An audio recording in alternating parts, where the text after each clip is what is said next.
periodista palestino, Manuel Atienza, a la sazón teórico del derecho, decir que hay pocas preguntas, que suelen ser las mismas que siempre, por otro lado. También en materia de transparencia, en un breve artículo, en una revista de esas que leen los privatistas, sobre resoluciones de la Dirección General de los Registros y del Notariado. No encontrarán nunca, tropezarán nunca con semejante cosa, supongo. Bien, decía el profesor Atienza que son pocas las preguntas que hay que hacerse. ¿Qué quiere saberse? ¿Quién debe proporcionar la información? ¿Quién tiene derecho a pedirla? Y por último, ¿cómo se asegura la efectividad de los deberes y obligaciones que se establezcan?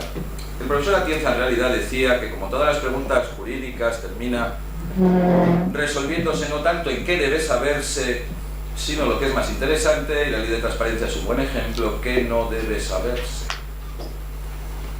Hoy creo vamos a tener una buena oportunidad de hablar de todas estas cuestiones generales, y para ello, qué bien que contemos en esta primera mesa con dos compañeros y medio. El medio no es que sea medio en sentido propio, sino que ha sido doctor en esta casa, pero no profesor, a diferencia de los otros dos.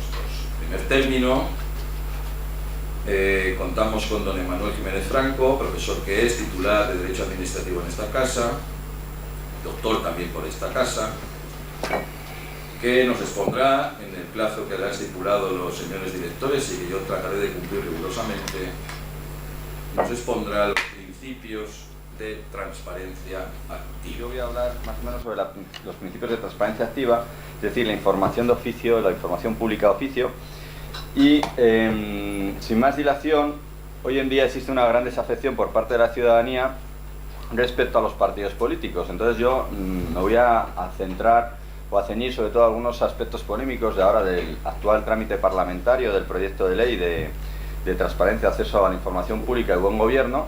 Y bueno, pues como no es un tema bastante amplio y no dispongo de más tiempo, me voy a centrar en varias cuestiones. Lo primero es que lógicamente esta ley viene como consecuencia sobre todo pues de los graves escándalos públicos que existen, de los escándalos de corrupción, también motivada por la crisis económica, porque los países de nuestro entorno, pues casi todos tienen una ley de acceso o de transparencia, acceso a información pública o transparencia, y hoy en día, bueno, pues la corrupción conlleva, pues eso, un desprestigio de la política. Todos los días abrimos el periódico y salen escándalos, se habla incluso de la profesión de los inmorales, ¿no? Cuando pues la élite política tendría que ser la élite social en cuanto a dar ejemplo con esos valores y con ese comportamiento paradigmático dentro de la sociedad española.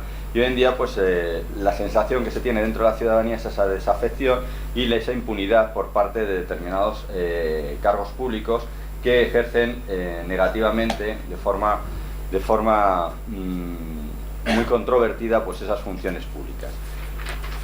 Es evidente que necesitamos una regeneración democrática. Se habla de ciberciudadanía, de derechos fundamentales, se habla de teledemocracia, del gobierno abierto. No tenemos tiempo para entrar en ellos, pero es básico y evidente que a partir de una transparencia, una adecuada transparencia dentro de lo que es la cultura española, pues normalmente hay una cultura de ocultismo más que de transparencia, a diferencia de lo que ocurre pues en los países escandinavos. Tenemos que recordar que la primera ley de transparencia, la primera ley de acceso a información pública es de Suecia y es de 1786.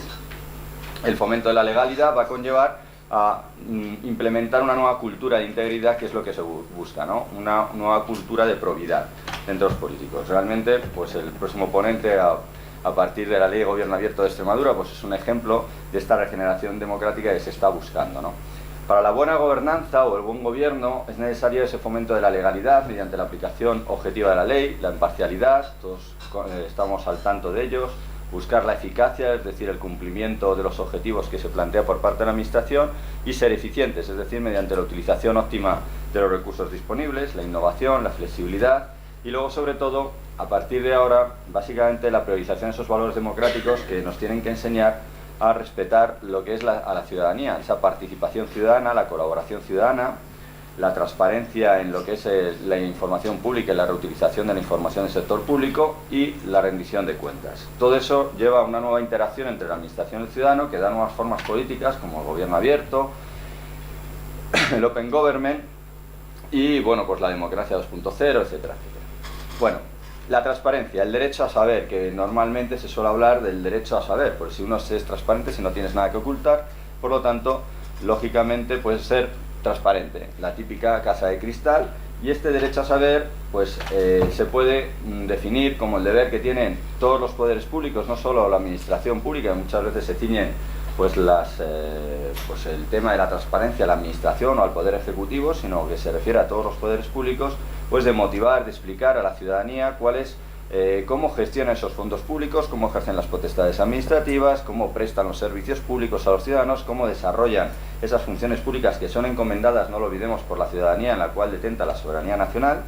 Y bueno, pues a partir de ahí hay que tener presente pues dos cuestiones dentro. Hay dos partes dentro de este derecho de acceso a la información pública. Una parte, podríamos decir, proactiva y otra reactiva. Una activa y otra pasiva. Entonces, sin entrar en la polémica de si el derecho de acceso a información pública en nuestro proyecto de ley, ya veremos, bueno, pues no es considerado como un derecho fundamental, sino simplemente derivado del artículo 105 de la Constitución, pero no está tipificado en esta ley como derecho fundamental, por eso es un proyecto de ley ordinaria y no proyecto de ley orgánica, pero en el ámbito internacional sí que está reconocido internacionalmente en muchos países como un derecho fundamental.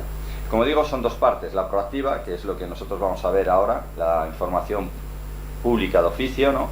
Esa obligación positiva que tienen todos los organismos públicos pues de proporcionar, de publicar, difundir, sin que nadie se lo pida, sin necesidad de que exista un requerimiento por parte de la ciudadanía, sino que de motu propio los propios poderes públicos pues expongan, informen acerca pues de su presupuesto, de sus gastos, de todas sus actividades, para que de esta forma también tengan un control externo a partir de los ciudadanos y los ciudadanos puedan confiar en que sus impuestos están siendo utilizados adecuadamente por estos poderes públicos. Y la otra parte es la parte reactiva, es decir, el derecho de todas las personas a solicitar determinada información de esos organismos públicos, es decir, el derecho de acceso a la información pública, donde se establece un determinado procedimiento administrativo y con unos órganos de control, que es una de las cuestiones más controvertidas. Parece ser, según las últimas noticias, pues que realmente va a ser una organización, un organismo independiente, ya no debe depender tanto del Ministerio de Hacienda y Administraciones Públicas, pero bueno, volveremos sobre ello. Bueno, partiendo de ese dato de que la transparencia es necesaria para conseguir una mayor calidad democrática, esa mayor calidad democrática va a dar más seguridad jurídica en nuestro ámbito y eso va a solventar también pues parte de la crisis económica en la cual nos estamos inmersos y va a llevar pues un crecimiento económico. En nuestro entorno, lo que es en la Unión Europea, España es pues el único país con más de 1 millón de habitantes que no tiene una ley de acceso a la información pública, una ley de transparencia, podríamos decir, junto con Luxemburgo. Entonces, hay en la actualidad 90 países que sí que tienen las leyes de acceso a la información pública, lo que se denomina en inglés Freedom of Information Act. Bueno, pues, o sea que hay más de 5 billones de personas que están sujetos a esa ley de transparencia, es decir, que pueden ejercitar ese derecho de poder solicitar información a los diferentes poderes públicos acerca de cuáles son sus actuaciones. En España, pues eso a día de hoy no es posible y este proyecto de ley que empezó su tramitación pues en septiembre del año pasado, del 2012, pues está teniendo pues una serie de enmiendas, puesto que se están realizando determinadas comisiones informativas en cuanto a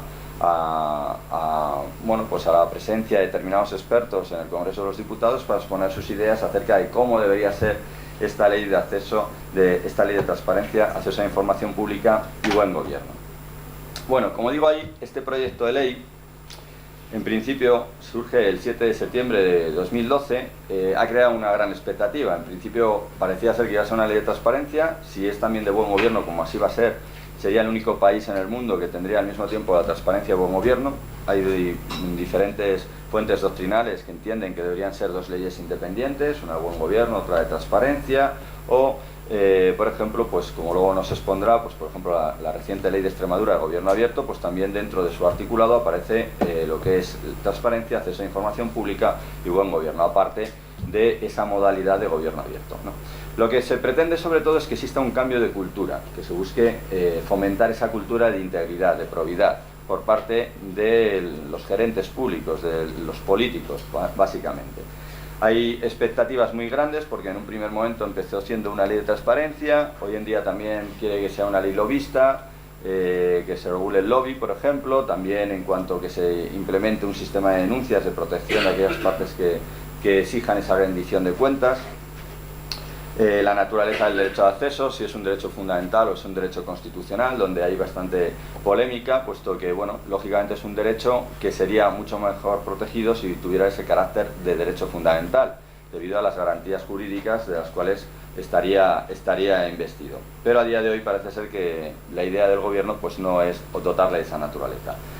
También lo que me voy a centrar básicamente es en el ámbito subjetivo, es una de las polémicas. ¿A quién afecta esta ley de transparencia? Es decir, ¿quiénes van a estar obligados? Porque todo el mundo sabe que el Poder Ejecutivo, diferentes instituciones sí que van a estar obligadas a emitir o publicar esa actuación pública que realizan. Pero existen otras cuestiones, otras organizaciones donde existe polémica que no están de acuerdo en ser transparentes.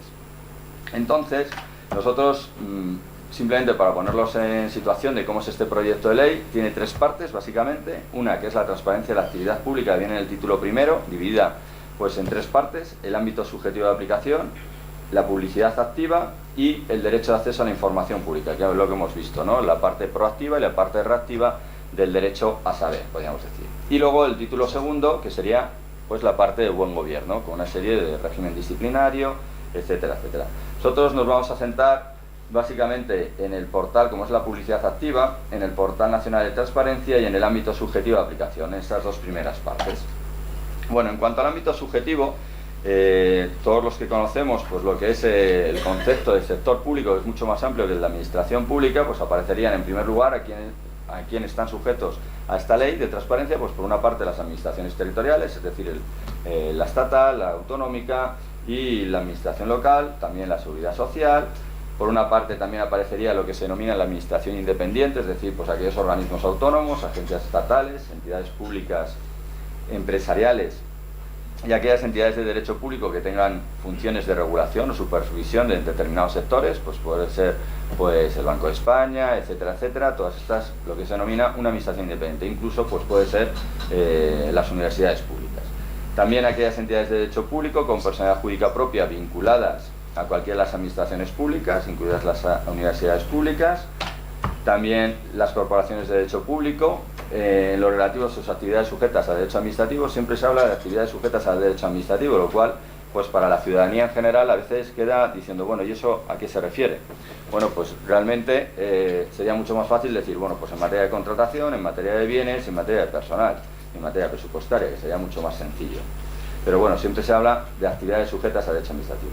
Por otra parte, aparecen determinadas instituciones, determinados órganos constitucionales, reconocidos en nuestra Carta Magna, como el Congreso de los Diputados, el Senado, el Tribunal Constitucional, Consejo General del Poder Judicial, Consejo de Estado, Defensor del Pueblo, Tribunal de Cuentas, Consejo Económico y Social.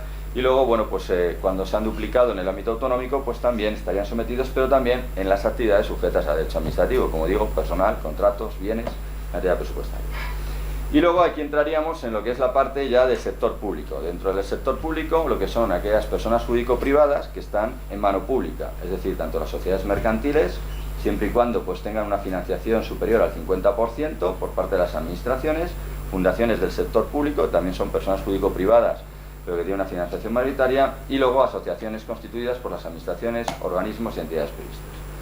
Eso viene en el artículo segundo del proyecto de ley. En el artículo tercero hace referencia a los sujetos obligados a suministrar información. Es decir, por una parte aparecen personas, dice, físicas y jurídicas que presten servicios públicos o ejerzan potestades administrativas. Este es el kit de la cuestión. Servicios públicos, potestades administrativas.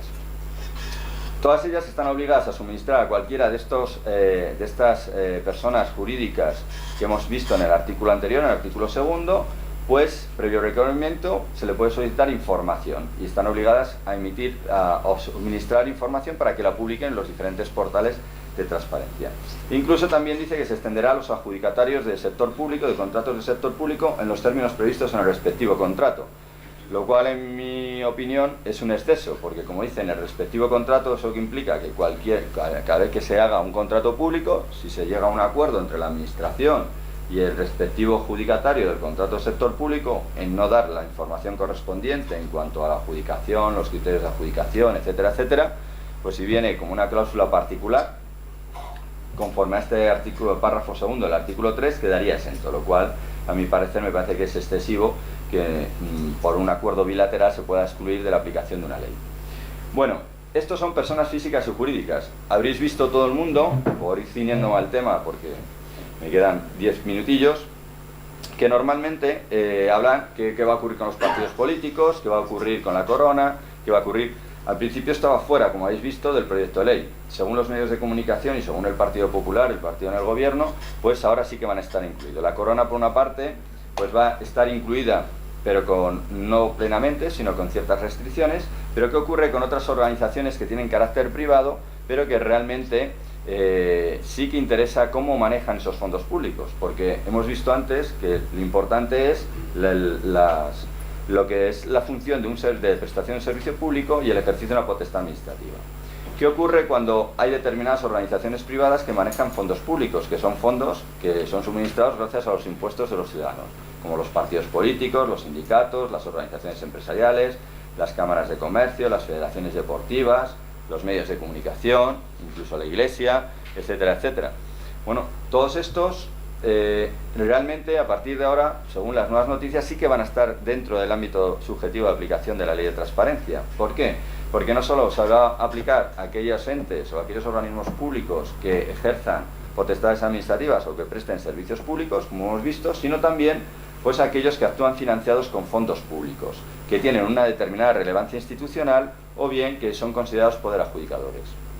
¿De acuerdo? Entonces, fundamentalmente es necesario que todas aquellas organizaciones, aunque tengan carácter privado, pero funcionalmente están realizando una actividad pública, pues entonces si reciben fondos públicos tendrán que dar a la ciudadanía cómo gestionan o cómo utilizan esos fondos públicos, si los utilizan adecuadamente o no los utilizan.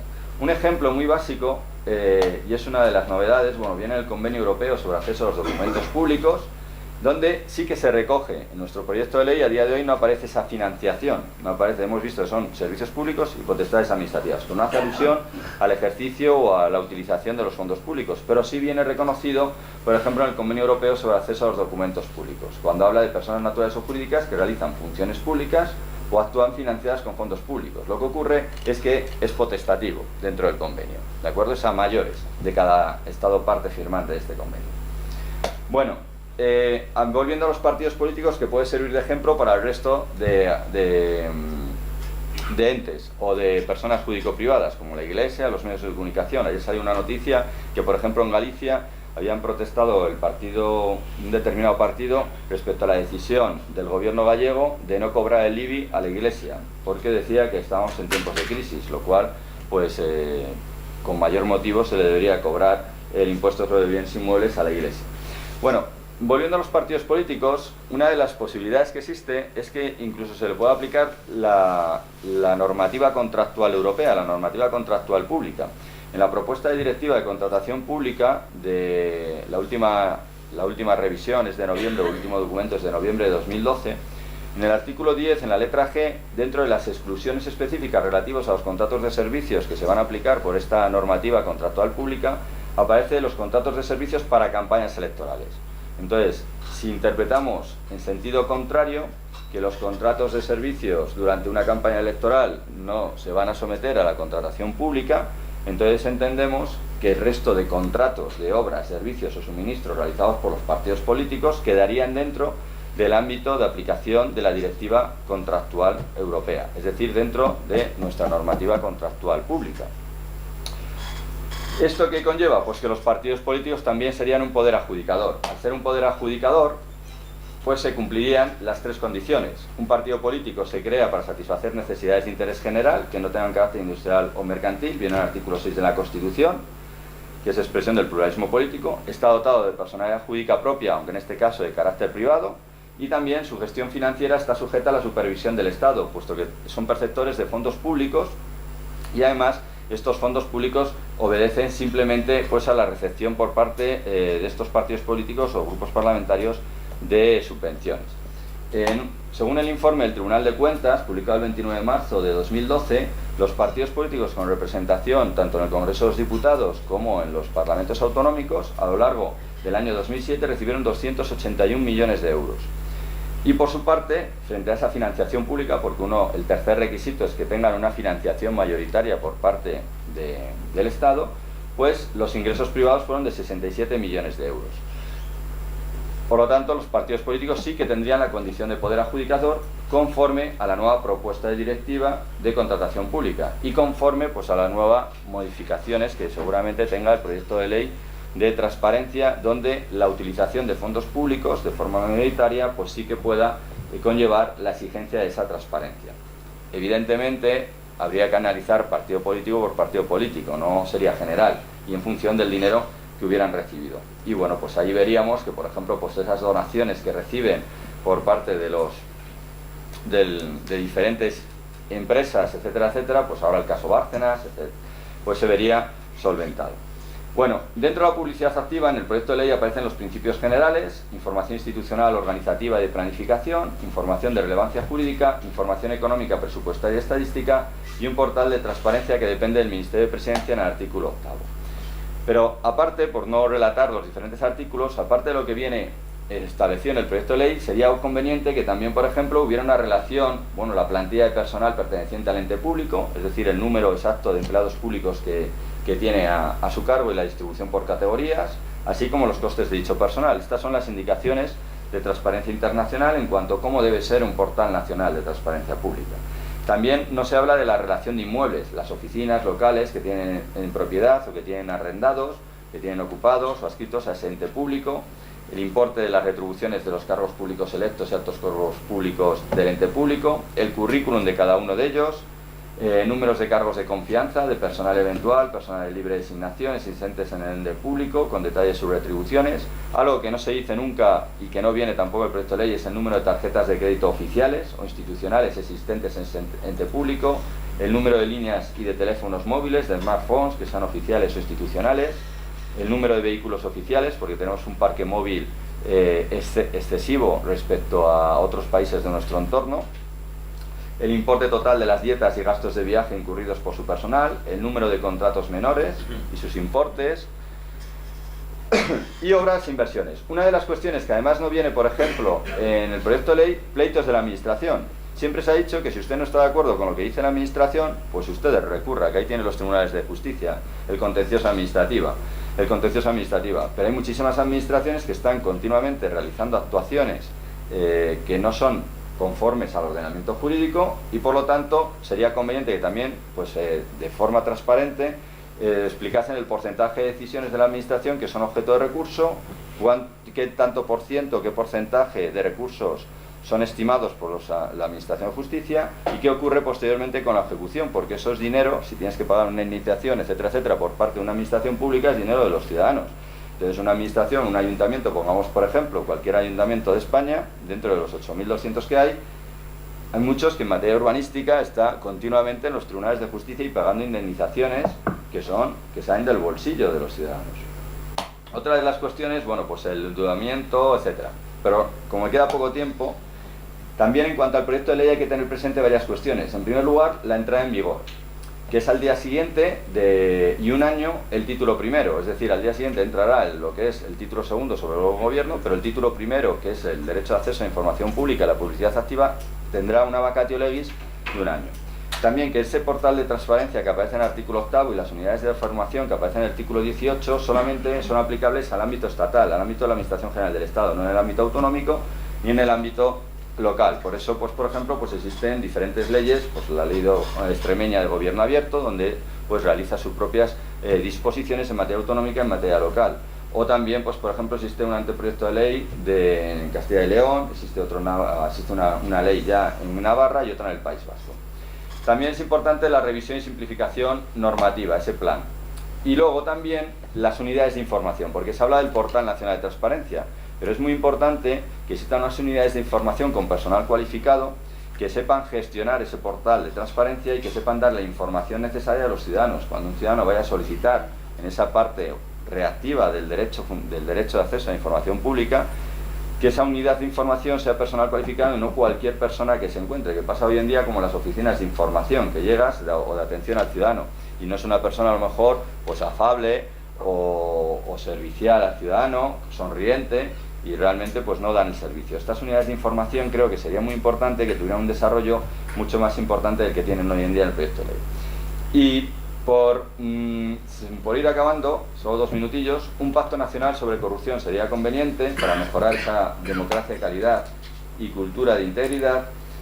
Y bueno, aunque no existe una ley de transparencia, eso no es óbice para que determinadas instituciones hoy en día ya empiecen a ser transparentes.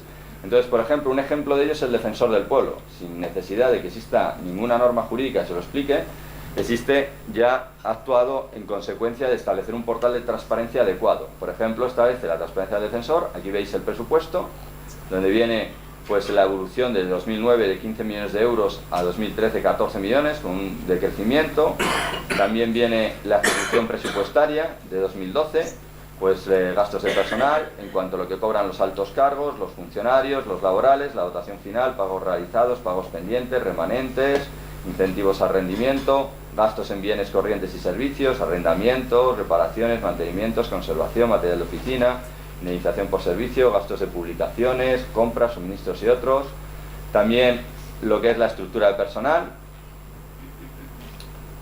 puede explicar en cada uno de ellos para poder acceder a los mismos, la juntía, etcétera, aquí vienen. Infraestructuras técnicas, cuántos ordenadores se disponen, ordenadores portátiles, tablets, líneas telefónicas móviles, centralitas, numeraciones permitidas. También aparecen, por ejemplo, los gastos y vehículos oficiales. Se ha visto el gasto, por ejemplo, del 2010, del 2009, 385.000 euros, 333.000 en el 2010, 343.000 y ahora en el 2003, 11.633. Ha habido un descenso del 49%. Una institución que realmente pues, se ha ajustado el cinturón. Los viajes oficiales, donde por ejemplo aparece pues, dónde se van y dónde se pagan y quiénes son los que utilizan esos viajes oficiales. Bueno, simplemente los contratos que se realizan. Bueno, pues es una institución transparente siguiendo pues esas indicaciones hoy en día pues de transparencia internacional. Y bueno, muchas gracias y estoy abierto pues a cualquier pregunta acerca del proyecto.